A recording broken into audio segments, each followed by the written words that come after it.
বাংলাদেশে এমন কিছু জায়গা আছে যার নাম শুনলে আপনি লজ্জায় মুখ ঢাকতে চাইবেন। এ যেমন পঞ্চগড়ের বোদা, এটি একটি উপজেলার নাম। বাংলাদেশের বিভিন্ন এলাকায় বোদা শব্দটি নারীর প্রজনন অঙ্গের প্রতিশব্দ হিসেবে ব্যবহৃত হয়, ফলে স্বাভাবিকভাবেই এই নামটি নিয়ে অনেকের অস্বস্তি রয়েছে। চাকরি সূত্রে যাদের বোদায় পোস্টিং থাকে তারা লজ্জায় কাউকে বলতেও পারেন না যে তাদের পোস্টিং কোথায়। তবে বোদা নামকরণের আলাদা ইতিহাস আছে। একসময় বোদা উপজেলায় বদেশ্বরী নামে একটি মন্দির ছিল, আর সেই বদেশ্বরী মন্দিরের নামানুসারে ওই এলাকার নাম বোদা রাখা হয়। বোদার মতো আরো একটি অস্বস্তিকর জায়গার নাম হলো সোনাপোতা। এটি খুলনা জেলা শহরে অবস্থিত একটি জায়গার নাম। সোনাপোতা নামটি অনেকের কাছে স্বাভাবিক মনে হলেও বাংলাদেশের কিছু এলাকায় এই শব্দটির ভিন্ন অর্থ রয়েছে। সোনা মূল্যবান একটি ধাতব পদার্থের নাম, এতে কোনো সন্দেহ নেই। কিন্তু বাংলাদেশের অনেক এলাকায় সোনা বলতে পুরুষের জননাঙ্গ বোঝায়। খুলনা জেলা শহরে সোনাপোতা নামে বেশ কয়েকটি স্কুল এবং অন্যান্য সরকারি প্রতিষ্ঠান রয়েছে, তাই নামটি নিয়ে অনেকেরই অস্বস্তি রয়েছে।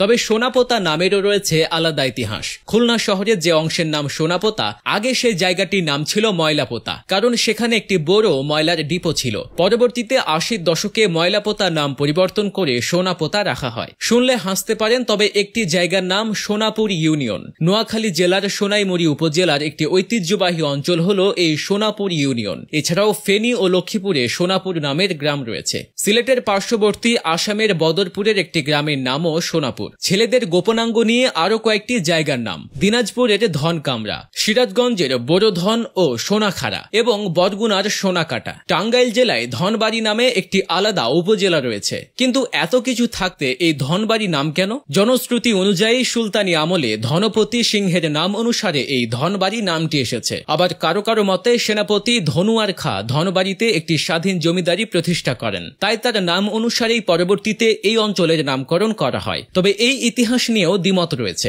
অনেকেই মনে করেন সম্রাট জাহাঙ্গীরের শাসনামলে ধনপতি ঠাকুর তথা ধনাই সাধু নামের একজন ব্রাহ্মণ পুখুরিয়া পরগনায় তার জমিদারি প্রতিষ্ঠা করেন। পরে সেই ব্রাহ্মণের নামেই টাঙ্গাইলের এই উপজেলাকে ধনবাড়ি নামে নামকরণ করা হয়। বিড়ম্বনায় ফেলে দেওয়ার মতো আরেকটি জায়গার নাম হলো ল্যাংটারহাট। চাঁদপুর জেলার মতলব উপজেলার একটি বাজারের নাম ল্যাংটারহাট। মতলব উপজেলার বদরপুরে একটি মাজার রয়েছে, যার নাম সোলেমান ল্যাংটার মাজার। এই মাজার থেকেই মূলত বাজারের নামকরণ করা হয়েছে ল্যাংটারহাট। এছাড়া ময়মনসিংহের গোয়াতলা ইউনিয়ন নিয়েও সোশ্যাল মিডিয়ায় বেশ হাস্যরসের সৃষ্টি হয়। গোয়াতলা ইউনিয়নটি ময়মনসিংহের ধোবাউড়া উপজেলার অন্তর্গত একটি ইউনিয়ন। গোয়াতলা ইউনিয়নে রয়েছে গোয়াতলা জামে মসজিদ, গোয়াতলা বাজার ও গোয়াতলা উচ্চ বিদ্যালয়। হাস্যকর কিছু স্কুলের নামও আছে, এই যেমন পাছার বাজার বিদ্যালয়, সোনাখাড়া সরকারি প্রাথমিক বিদ্যালয়, দুধখাওয়া সরকারি প্রাথমিক বিদ্যালয়। কিন্তু আশ্চর্যের ব্যাপার হলো এসব নামগুলো শ্রুতিকটু হলেও স্থানীয়রা সব নাম পরিবর্তনের বিপক্ষে।